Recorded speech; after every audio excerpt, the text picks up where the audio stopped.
Bonjour mesdames et messieurs, merci de nous rejoindre sur RTI 1. On est ensemble pour une demi-heure d'information. Tout de suite, voici les titres. Nous sommes lundi 1er mai et comme le 1er mai de chaque année, l'on célèbre le travail dans de nombreux pays du monde. La cérémonie officielle de la fête du travail en Côte d'Ivoire a eu lieu au palais de la présidence de la République. 1276 milliards de francs CFA viennent d'être mis à la disposition des PME pour cette année 2017. C'est le fruit de l'initiative La Finance s'engage, lancée par le patronat ivoirien. L'actualité, c'est aussi le Mali où l'armée française annonce avoir neutralisé hier samedi à près d'une vingtaine de terroristes au cours d'une opération de la force Barkhane dans la forêt de Foulsaré à la frontière entre le Mali et le Burkina Faso. Je vous le disais en titre, ce lundi 1er mai, c'est la fête du travail ici en Côte d'Ivoire. Ce matin, la fête du travail a eu lieu à la présidence de la République en présence du chef de l'État, le président Alassane Ouattara. Des membres du gouvernement étaient aussi présents, la société civile et les syndicats également. Je vous propose un extrait de la déclaration du chef de l'État. Chers travailleurs de Côte d'Ivoire, mes chers compatriotes, le 1er mai revêt cette année un intérêt tout particulier, puisque c'est la première commémoration de la fête du travail depuis l'avènement de la Troisième République, mais également en raison des revendications diverses qui ont marqué le premier trimestre de l'année, en particulier celle des éléments des forces armées, ainsi que celle des fonctionnaires et agents de l'administration publique. J'ai suivi avec beaucoup de tristesse tous ces développements.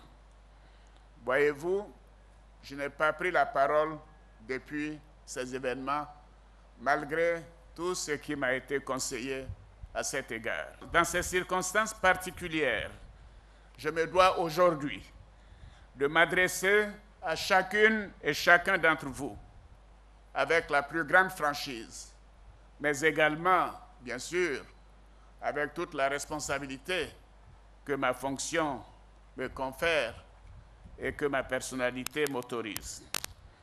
J'ai été peiné par ces manifestations, car elles marquent une différence d'appréciation entre notre action quotidienne et la perception des corps revendicateurs. J'ai été meurtri par la forme inédite de ces manifestations que je condamne. Les Ivoiriens et les populations vivant chez nous ont été effrayés. L'administration a été bloquée et les activités économiques perturbées. La paix et la stabilité que nous avons restaurées ensemble après tant d'années de travail et de sacrifices, ont été fragilisés pendant quelques semaines. Aucune revendication, quelle qu'en soit la légitimité, ne doit remettre en cause la marche de notre pays vers le développement. Nous devons éviter que ce type de situation se reproduise. Nous devons préserver le fonctionnement de l'État et le bon déroulement des activités économiques, car c'est ce qui permet à chacun d'avoir un avenir. Mon rôle en tant que président de la République est d'être continuellement à votre écoute pour vous apporter des solutions en vue d'améliorer les conditions de vie de chaque Ivoirienne et de chaque Ivoirien. Je demeure donc engagé et déterminé à résoudre les problèmes que vous avez posés et à œuvrer pour chaque famille ivoirienne. C'était là un extrait de l'intervention du chef de l'État ce matin donc à l'occasion de la célébration de la fête du travail. Avant de se rendre au palais de la présidence de la République, les syndicats étaient réunis dans leurs différents quartiers généraux pour les dernières instructions. Nos reporters ont pu suivre deux d'entre eux, deux syndicats. Ce sont la Centrale syndicale Humanisme et la FESACI, la Fédération des syndicats autonomes de Côte d'Ivoire. Fête du travail. aux sapeurs-pompiers de l'Indénié, 8 heures. Ici, la centrale syndicale humaniste règle les derniers détails avant de se rendre au palais présidentiel pour remettre leurs doléances au chef de l'État, Alassane Ouattara. Les attentes de ces syndicalistes sont nombreuses. Aujourd'hui, c'est un jour exceptionnel. C'est pour ça que je suis venu. Ce que nous demandons, il faut que le travailleur soit à l'aise. Nous avons parlé de réforme du permis de conduite. Qui nous dit maintenant que si ton permis est perdu, qu'on ne peut plus faire duplicata pour donner à les chauffeurs. Nous voulons que le décret de cas soit mis en place parce que nous sommes mal payés. Nous travaillons fort dans le port, mais nous n'avons pas de rémunération. L'assurance a augmenté, on n'est pas bien soigné. Les primes ne passent pas. Même aujourd'hui, le virement n'a pas encore passé dans les banques. Cap sur Riviera, au siège de la Fédération des syndicats autonomes de Côte d'Ivoire, FESACI, de la bonne humeur. Mais on ne perd pas de vue l'objectif de ce rassemblement. Au niveau de la santé, on a quand même beaucoup de difficultés. Ce qui fait qu'on n'arrive pas à vraiment bien travailler. Il y a beaucoup de matériel qui manque. On fait les demandes, même les médicaments, on parle de gratuité, mais les médicaments ne sont pas disponibles véritablement. Et donc, du coup, quand les gens viennent, ça cause beaucoup de problèmes.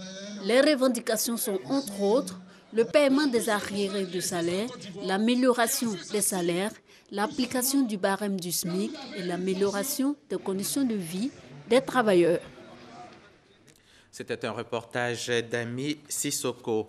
Le 1er mai, jour de la fête du travail, est un jour férié. Cependant, ils sont nombreux, ces travailleurs qui en bénéficient aujourd'hui sans en connaître vraiment l'histoire. Comment le 1er mai est-il devenu une date de célébration de la fête du travail? Comment expliquer son universalité? Quel est l'intérêt de la célébration de la fête du travail? Élément de réponse dans ce reportage signé une fois de plus Ami Sissoko. Dans de nombreux pays, le 1er mai est décrété fête du travail, un jour chômé et payé. La fête du travail n'est cependant pas un simple jour férié. C'est le fruit d'un long combat historique. Son origine remonte au 1er mai 1886 à Chicago, aux États-Unis. Le 1er mai, c'est la date du Moving Day.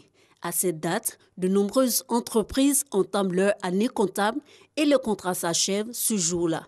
C'est ce jour que les syndicats américains choisissent de lancer leur grève. Une grève impulsée par les anarchistes. Elle est suivie par environ 350 000 travailleurs issus de plus de 11 500 organisations. Depuis la révolution industrielle, les ouvriers travaillaient parfois 12, 15, 17 heures par jour. Humainement, ce n'est pas tenable toute une semaine. Le 1er mai 1886, des ouvriers à Chicago manifestent pour demander l'amélioration de façon générale des conditions de travail, mais surtout la réduction du nombre d'heures de travail à 8. Et le 3, ce soulèvement a été maté. Ça a suivi l'emprisonnement de certains manifestants et d'autres ont été pendus. L'enquête qui a été menée aux États-Unis a démontré que la police avait exagéré.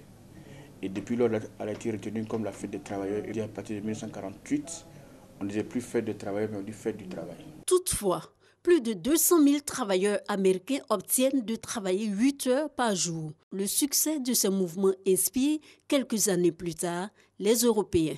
Ces derniers organisent à leur tour des manifestations tous les 1er mai. Elle a pris une dimension révolutionnaire par la suite, avec les conséquences de la révolution industrielle. Il y a le slogan de Karl Marx qui dit « Prolétaires de tous les pays, unissez-vous ». Donc le travailleur avec l'international socialiste qui a permis donc, en créant ce mouvement, d'amener les travailleurs à une prise de conscience collective. Et cette prise de conscience collective va donc se répandre dans le monde entier. En France, c'est notamment à partir de 1941 que officiellement cette date a été retenue comme la célébration de la fête du travail. La fête du travail, encore appelée Journée internationale du travail ou la fête des travailleurs, est consacrée au défilé des syndicats. C'est aussi une tribune pour les travailleurs, leur permettant de revendiquer par le biais des centrales syndicales. C'est le cas en Côte d'Ivoire. Donc ce n'est pas inutile pour les Africains, puisqu'on travaille au même titre que les Européens et les Américains. C'est l'occasion pour nos gouvernants de se pencher sérieusement sur les revendications des travailleurs. Tout le monde ne célèbre pas la fête du travail le 1er mai. Au Royaume-Uni et en Irlande, par exemple, c'est le premier lundi de mai. Les Australiens, eux, consacrent différentes dates à cette fête. Au Japon, c'est le 23 novembre. Aux États-Unis, la fête du travail, Labor Day, est célébrée le premier lundi de septembre. C'est un jour férié chômé marquant la rentrée scolaire ou artistique. À ne pas confondre avec la fête des travailleurs qui, elle, a lieu le 1er mai de chaque année. Ce jour n'est pas férié. C'est une journée de célébration de la classe ouvrière. Dans tous les cas, quelle que soit la date choisie, la fête du travail est une manière de rendre hommage aux travailleurs et de magnifier le travail. Car selon Voltaire, il a le pouvoir d'éloigner l'homme de l'ennui, du vice et du besoin. En novembre 2013, le gouvernement augmentait le SMIC, le salaire minimum interprofessionnel garanti, de 36 607 francs. Il s'élève aujourd'hui à 60 000 francs CFA. La nouvelle, on s'en souvient, avait été bien accueillie par l'ensemble des travailleurs. Sur le terrain, cependant, le constat est tout autre. Le SMIC n'est pas toujours appliqué. Regardez. Le SMIC, salaire minimum interprofessionnel garanti. C'est le niveau de salaire minimum que tout employeur doit verser à l'employé, quelle que soit la profession. En Côte d'Ivoire, le SMIC fixé à 36 607 francs depuis des années a connu une hausse en novembre 2013. Sur décision du gouvernement ivoirien, le SMIC est passé à 60 000 francs CFA. L'augmentation du SMIC par le gouvernement ivoirien est une très bonne chose parce que dans un premier temps, ça permet d'accroître le niveau de vie des Ivoiriens. Les salaires aussi qui augmentent et ça leur permet de vivre assez décemment. Ça permet à l'employé de quand même avoir un cadre de vie agréable. Surtout, on sait tous aujourd'hui que la vie est devenue chère, mais avec un minimum de salaire, on peut quand même joindre les deux bouts chaque fin du mois. C'est un ajout de plus de 23 000 francs CFA sur les salaires minimums, soit une augmentation de 60%. L'État de Côte d'Ivoire recommande aux employeurs de respecter la mesure. Pour le patronat ivoirien, les entreprises membres de la CGC, Confédération Générale des Entreprises de Côte d'Ivoire, sont tenues de l'appliquer. Notre rôle d'employeur, c'est d'informer nos membres, de les sensibiliser. Nous avons 1500 entreprises aujourd'hui en Côte d'Ivoire. Nous, en ce qui nous concerne, si nous sommes saisis par des travailleurs et que l'entreprise relève de notre organisation, nous enjoignons à l'entreprise d'avoir appliqué le SMIC. Parce que si l'entreprise ne le fait pas, elle ne répond pas à ses obligations et nous ne pouvons pas accepter dans nos rangs des entreprises qui ne respectent pas leurs obligations. Si des travailleurs se réjouissent de cette revalorisation salariale, ce n'est pas le cas pour tous, notamment les travailleurs domestiques. 4 ans que la mesure est en vigueur, cette frange professionnelle exerçant généralement dans les ménages peine encore à toucher le SMIC. Aujourd'hui, les travailleuses domestiques, la plupart sont payées à 25 000. D'autres sont payées à 30 000. D'autres sont payés à 40 000, d'autres même vont jusqu'à 50 000. Le secteur d'abord même n'est pas organisé, donc chacun donne son prix. Ce n'est pas nous qui fixons leur prix, c'est elles-mêmes qui donnent leur prix. Et elles donnent selon leurs besoins. Quelqu'un peut venir, elle peut dire, bon moi, tu peux me prendre à 15 000. Bon, au jour d'aujourd'hui, 15 000. Des solutions sont donc proposées pour permettre au personnel de maison d'être payé au SMIC. Je me suis interrogé savoir pourquoi les personnes qui employaient les domestiques ne les déclaraient pas à la CNPS. Donc pour moi, il a dû de continuer la sensibilisation et nous, en ce qui nous concerne, en tant qu'employeurs, membres de la CGCI, c'est justement de sensibiliser nos membres à ce qu'au moins les personnels domestiques soient effectivement déclarés et qu'ils soient payés au SMIC comme la loi nous l'impose.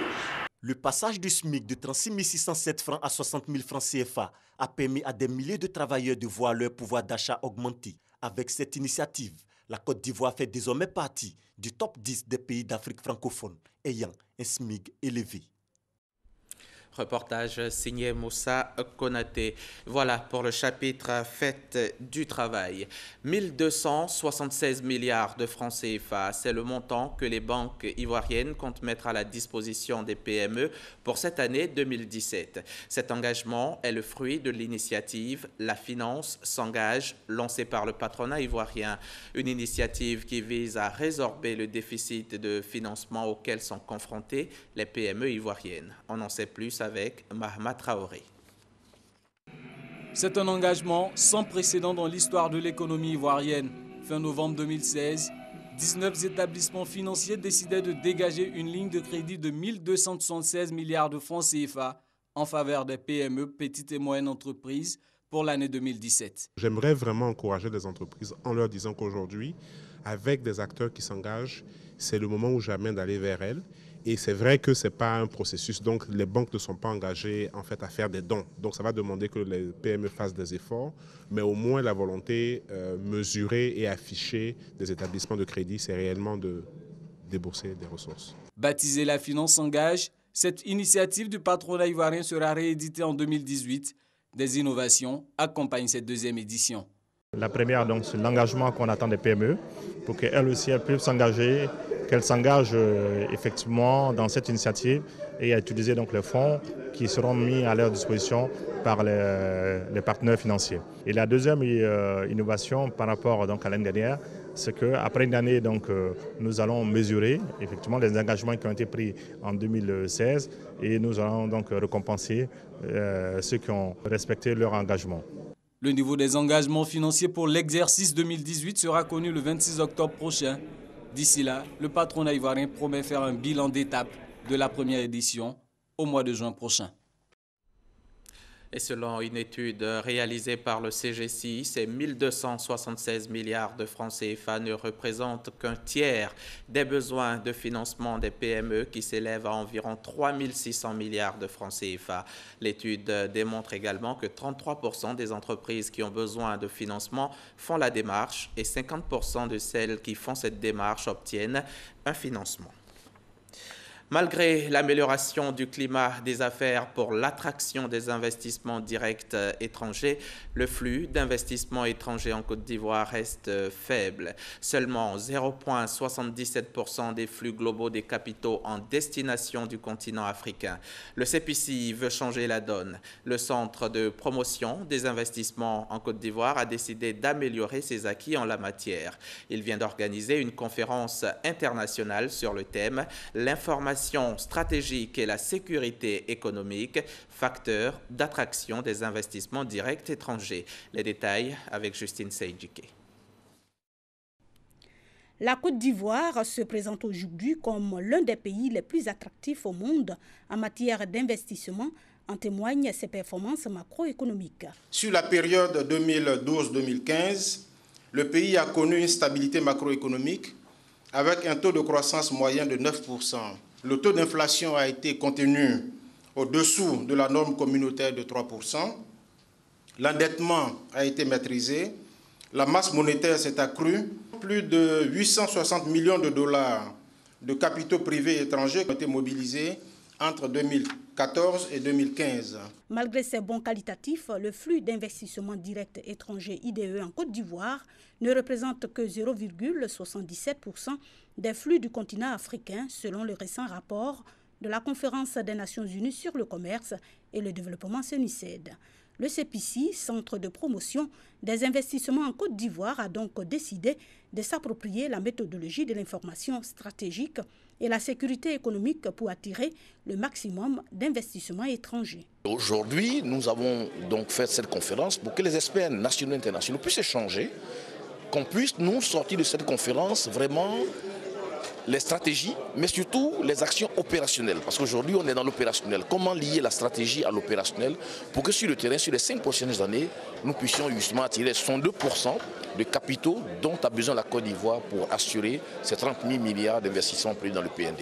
Ce que nous essayons de promouvoir et que nous essayons de faire avec nos amis de Côte d'Ivoire comme d'autres pays de la sous-région est de mettre en place une méthodologie pour que chacun après applique et décline cette méthodologie selon les particularités qui sont les siennes. La conférence internationale sur l'information stratégique et la sécurité économique, facteur d'attraction des investissements directs étrangers animés par des experts venus du Sénégal, du Burkina Faso et de la France, permettra au CEPICI de renforcer sa cellule d'intelligence économique. Venons-en à présent à ce cadre de réflexion entre structures de recherche et entreprises. Cela à travers la recherche opérationnelle pour accroître la compétitivité des entreprises exerçant dans le domaine des TIC. C'était lors d'un forum organisé par le ministère de la Communication, de l'économie numérique et de la Poste, appuyé par l'ensemble de ses partenaires. En Côte d'Ivoire, le secteur des TIC a généré près de 1 000 milliards de francs CFA en 2014. Il représente 7 à 8% du produit intérieur brut PIB. Des chiffres qui démontrent bien que le secteur des technologies de l'information et de la communication représente une source importante de développement.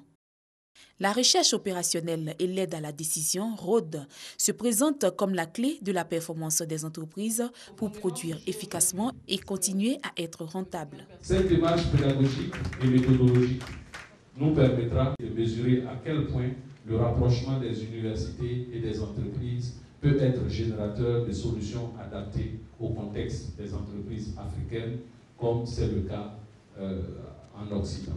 Cette rencontre permettra aux chefs d'entreprise africains et ivoiriens en particulier d'apprendre à être plus concurrentiels sur le marché mondial. Pour joindre l'acte à la parole, un laboratoire de recherche d'une valeur de 70 millions de francs CFA a été inauguré par le professeur Saliou Touré. C'est une branche importante des mathématiques et la recherche opérationnelle a pour objet d'intervenir dans les prises de décision dans tous les secteurs d'activité humaine. C'est un centre qui va rassembler beaucoup de chercheurs de diverses universités et qui va permettre à nos étudiants de progresser dans la recherche opérationnelle. Les étudiants ayant proposé les meilleurs projets au cours de l'année 2017 ont été récompensés. On prit part à cette rencontre des chefs d'entreprise privés et publics, les enseignants d'université et les étudiants. C'était un reportage d'Astou Touré. La 8e édition du FIT, c'était le jeudi dernier, le Forum interécole des télécommunications et technologies de l'audiovisuel à l'ISTC Polytechnique. Il s'agit d'une activité pédagogique organisée par le réseau des étudiants en communication et technologies de l'audiovisuel. Elle vise, cette activité, à créer une plateforme d'échange entre étudiants et professionnels, favorisant ainsi l'esprit d'entrepreneuriat. Le compte-rendu de Christ Diomandé et Éric Goré. Un forum interécole de la télécommunication et technologies audiovisuelles pour promouvoir des talents et aussi vulgariser les TIC en créant un cadre d'échange entre étudiants et professionnels des TIC, ce qui permet aux étudiants de se familiariser au monde du travail. Nous sommes très confiants quand on regarde notre jeunesse, quand on regarde aujourd'hui l'ISTC, d'autres écoles des télécoms qui se développent. Nous disons nous avons les compétences qu'il faut. Nous les formons et cela est indiscutable. C'est une priorité. On a dit le monde appartient à la science. Nous avons eu l'occasion. Nous passons de l'analogie au numérique, mais il faut bien que les jeunes nous accompagnent pour que ces stratégies puissent être atteintes. Cette opportunité va accroître les connaissances des bénéficiaires pour affronter très bientôt le monde du travail. La conférence était très bénéfique. Il y a bien évidemment un espoir vu qu'avec les différentes stratégies qui sont mises en place par le gouvernement, on pourra relever enfin le plus grand défi en termes d'émergence. Le projet est bienvenu pour nous qui sommes déjà dans cette filière-là, pour pouvoir connaître les débouchés, mieux s'apprêter pour le travail. Ce sont plus de 200 étudiants qui ont pris part à ce forum interécole de la télécommunication et technologie de l'audiovisuel. Cette rencontre avait pour thème Horizon 2020. Quelle stratégie pour une Côte d'Ivoire émergente? Elle va contribuer à l'insertion des étudiants dans le tissu socio-professionnel. 18 nouveaux médiateurs sont aptes à exercer. Ils viennent de recevoir leurs macarons et autres documents, marquant ainsi le démarrage de leurs fonctions. Occasion pour le président du réseau des médiateurs professionnels de Côte d'Ivoire de parler de cette profession, encore mal connue en Côte d'Ivoire et dont la première promotion formée sur place a été présentée. Notre reporter était aussi sur place. Sita Soro. Un nouveau corps professionnel en Côte d'Ivoire, celui de la médiation professionnelle. Les médiateurs professionnels sont des personnes qui travaillent sur la qualité relationnelle par anticipation des conflits et des résolutions des différends. Pour débuter leur fonction, ces médiateurs reçoivent leurs macarons et autres documents. Des instruments reçus des mains du président de l'école professionnelle de médiation et de négociation de Bordeaux. Quel conseil je donnerais aux médiateurs en Côte d'Ivoire? Eh bien, c'est d'être attentif à sa posture d'indépendance, d'impartialité et de neutralité. C'est certainement l'une des choses qui va permettre de distinguer tout professionnel de la médiation professionnelle des autres artisans. Le médiateur professionnel est formé pour régler tout type de conflit. C'est des outils qu'on lui met à sa disposition qui lui permettent, lorsqu'il y a un conflit, quel que soit le conflit, d'intervenir en utilisant ces outils. Conscients du rôle qu'ils devront jouer dans la société, ces nouveaux médiateurs promettent de contribuer à la résolution de tout contentieux. Il faut changer la manière d'aborder les problèmes relationnels. Il faut changer sa manière de regarder les différents antagonistes ou protagonistes. Il faut surtout avoir une attitude altérocentrée, c'est-à-dire qu'il faut mettre la personne qui se plaint, qu'elle ait raison ou pas, eh bien, il faut la mettre en avant. C'est en 2016 que l'école de médiation professionnelle a été installée en Côte d'Ivoire. La première promotion compte au total 18 médiateurs. Depuis son érection en département en 2012, Mbengue bénéficie de plus en plus d'infrastructures.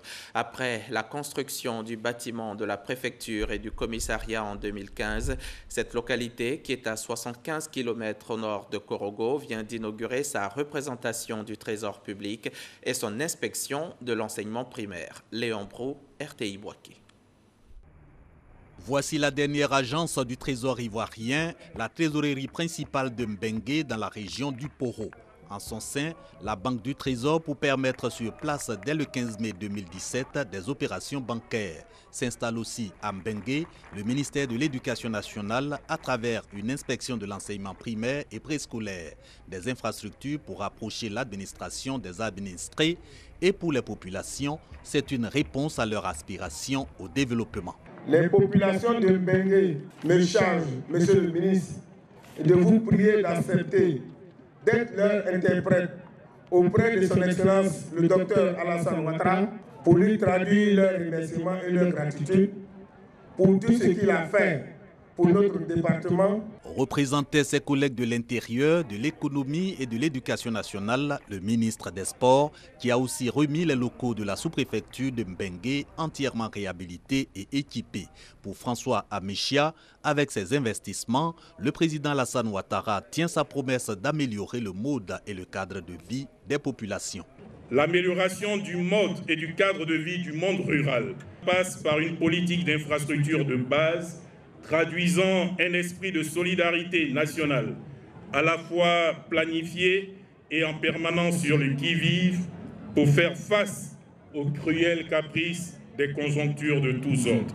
Il faut le dire, l'action du président Alassane Ouattara s'inscrit dans la continuité de l'œuvre de construction et de développement entreprise par le père fondateur de la Côte d'Ivoire moderne, feu le président Félix Houphouët-Boigny. Ces nouvelles infrastructures administratives viennent après la préfecture et le commissariat de police de Mbengue en 2015, comme pour dire que l'érection en 2012 de cette sous-préfecture en département s'accompagne d'équipements pour l'essor de la localité. La ville de Séchi, dans la région de Lagnébi, elle aussi vient d'inaugurer une infrastructure. Il s'agit de sa brigade de gendarmerie, un don du conseil régional. Teresta Peyoboué, témoignage. Située dans le département d'Agboville, la sous-préfecture de Séchi est en proie à une insécurité grandissante. Des bandits et criminels y sévissent de jour comme de nuit par manque de structures de sécurité dans la région. C'est ce qui explique ce don du Conseil régional de l'Agnébitiassa. Un bâtiment de 14 pièces d'une valeur de 60 millions pour en faire une brigade de gendarmerie. La remise symbolique des clés de ce bâtiment s'est déroulée en présence des autorités administratives et des responsables de la gendarmerie. Le geste du président du conseil régional a été bien accueilli par les populations qui voient en cet acte une éventuelle réduction des braquages ou attaques à main armée dans cette circonscription forte de 25 000 âmes. Le président du conseil régional et le préfet ont saisi l'occasion pour inviter les populations à une franche collaboration avec les gendarmes pour leur propre sécurité. Après la sécurité, Mbolo Martin, président du conseil régional de l'Agnébitiassa, a décidé de s'attaquer au problème d'eau dont souffre la ville de Séchi. Direction Bominasso, sous-préfecture de Dianra dans la région du Béré. Le village vient d'être connecté au réseau électrique national. Un événement que la population de la sous-préfecture a tenu à célébrer et surtout exprimer sa reconnaissance au président de la République pour ses actions de développement. Le reportage de Kader Sogodogo, RTI Boaké. Amadou Sissé, cadre de Bominasso, met en marche avec satisfaction son compteur d'électricité. Il se réjouit de retrouver au village un certain confort grâce à l'électricité. Nous sommes heureux de mettre des appareils modernes dans nos maisons, de mettre des appareils de climatisation dans nos résidences, d'allumer nos télévisions sans craindre que la batterie va nous laisser en chemin. Et vraiment, cette circonstance-là ne pouvait pas passer inaperçue. Bominasso, village situé à 15 km de Dianra, dans la région du Béré, est désormais raccordé au réseau électrique national. Électrifié en 2016, les 1500 habitants de ce village ont tenu à célébrer officiellement l'événement. Parrain de la cérémonie, le Premier ministre Amadou Gon Coulibaly représenté. Le représentant du parrain a invité la population à toujours croire à la politique de développement du gouvernement. Depuis 6 ans d'exercice du pouvoir, le travail abattu par son Excellence, M. Alassane Ouattara, est palpable. Aucun domaine de développement n'est laissé pour compte. Gardons notre confiance en lui et continuons de lui faire confiance. Les différents intervenants ont exprimé leur reconnaissance au président de la République, Alassane Ouattara, pour ses actions de développement. Des actions qui permettent aux populations rurales d'emprunter également le train de l'émergence. Rendons-nous au Mali pour terminer. Au Mali, donc, où l'armée française annonce avoir neutralisé samedi dernier, 29 avril, donc, près d'une vingtaine de terroristes au cours d'une opération de la force Barkhane dans la forêt de Foulsaré, à la frontière entre le Mali et le Burkina Faso. Une opération qui a combiné des frappes aériennes et une attaque au sol menée par les commandos. C'est dans cette zone que seraient repliés depuis des mois les hommes d'un groupe terroriste burkinabé appelé Ansaroul Islam. C'est la fin de ce journal. Merci de l'avoir suivi. Nos programmes se poursuivent sur RTI.